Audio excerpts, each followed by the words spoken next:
Today we're going to take a look at the CRKT Kangee, and this is their T-Hawk, a really high quality Tomahawk design. And these were designed by RMJ, which is Ryan Johnson, who for over the past 30 years has been making Tomahawks for Special Forces units all around the world. There are a lot of these deployed with Special Forces units in Afghanistan and Iraq even today. Not only used as a good utility tool, but also as a self-defense close combat weapon.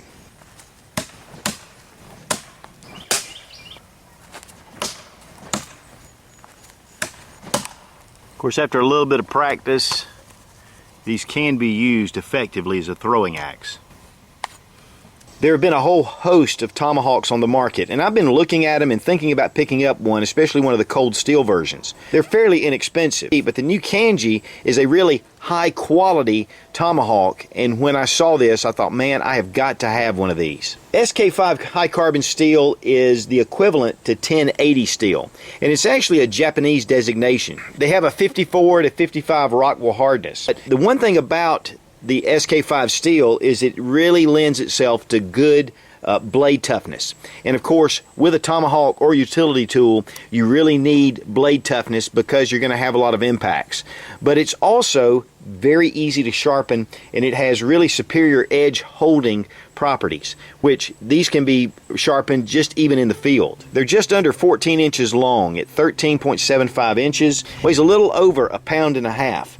And it is full tang, and if you can see right here all along the bottom, it comes all the way down to the end, which to me is a must, especially for a field Tomahawk or a good utility tool. It has a glass-filled nylon handle, and it really gives a lot of strength. It's going to be pretty durable, and it'll keep from cracking and breaking. One of the things about this blade in particular that I love is that it has a nice 3-inch edge here, but then all along the top is sharpened as well. And then there's another angle here, and then down here under the front cut. These are really sharp. In fact, two of my friends that were holding these cut their fingers just rubbing their hand right over the top edge. Now, because of this undercut right here, it's really great to be able to get into metal and then pry it. And this is almost like a can opener effect. You can just get it up under, and it gives it a lot of leverage underneath the blade.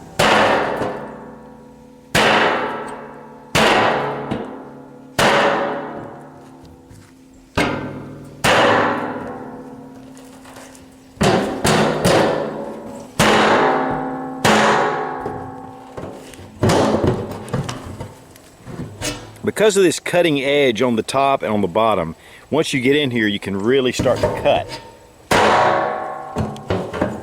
Of course, taking the main section,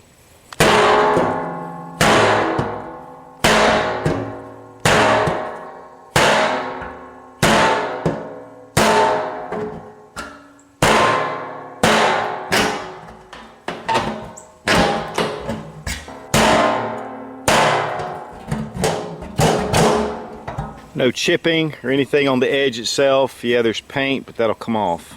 Really holds up well.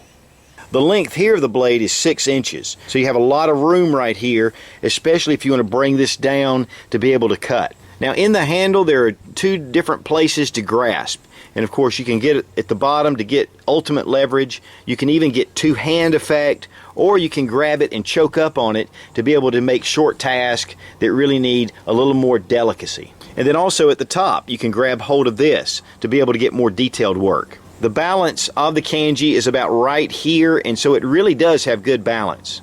You can feel it in the hand. It just really has a great swinging motion to it.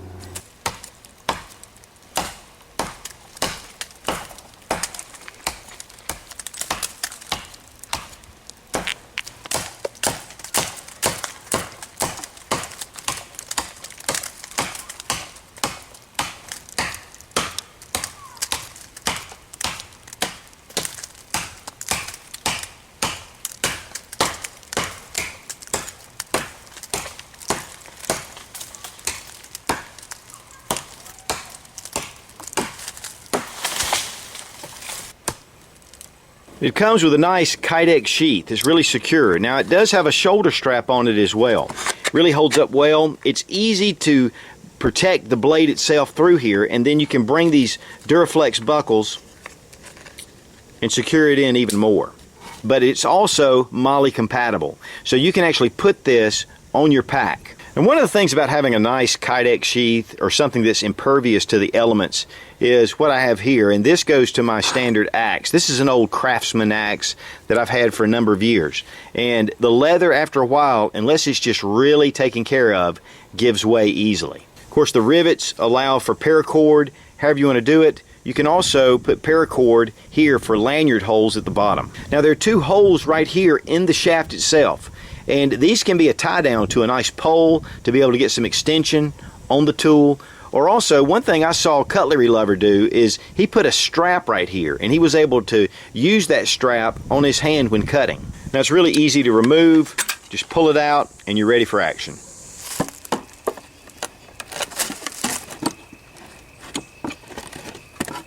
With the balance of this blade, it really lends itself to swinging, and you can cut all day long.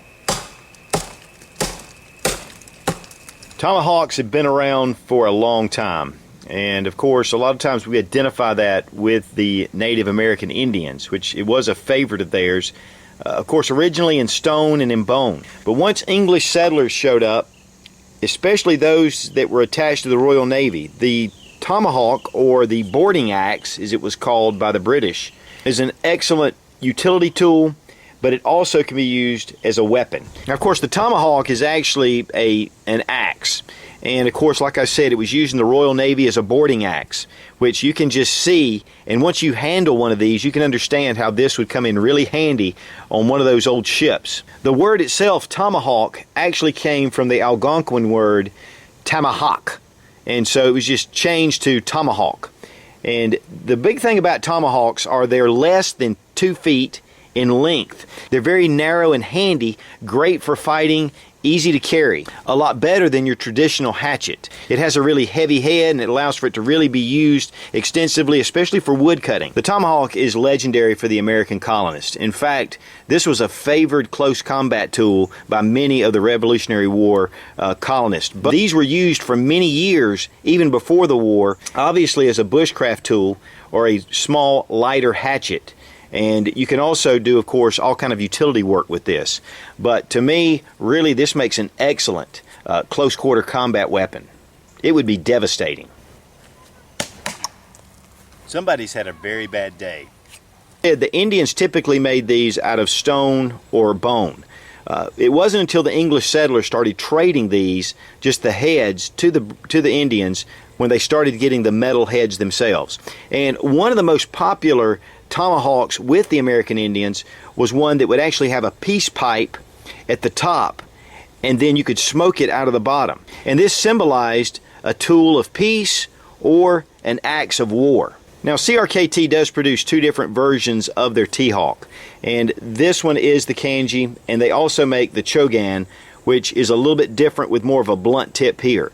So, you have a couple of different choices. The CRKT Kangee is a high-quality tomahawk, and because of that, the price reflects that. These run retail $185. You can get them at Going Gear and goinggear.com for $148, and then you get a 10% discount using Such and the coupon code, as we always do, and U.S. customers get free shipping for any orders over $49. So you can really get this down right and have a tool that will last a lifetime and could possibly save your life. There ain't nothing like a hard used blade. I'll tell you what, this will take it. Keep a little frog lube handy, because high carbon steel needs maintenance. Just a little bit. Keep it nice, keep the rust down. This nylon glass filled handle held up really well, especially when throwing, hitting trees, missing, doing all the stuff I was doing today.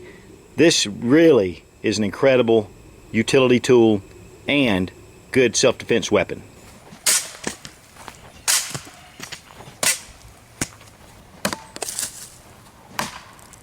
The CRKT Kangee is a survival tool. Oh yeah. Be strong, be of good courage. God bless America. Long live the Republic.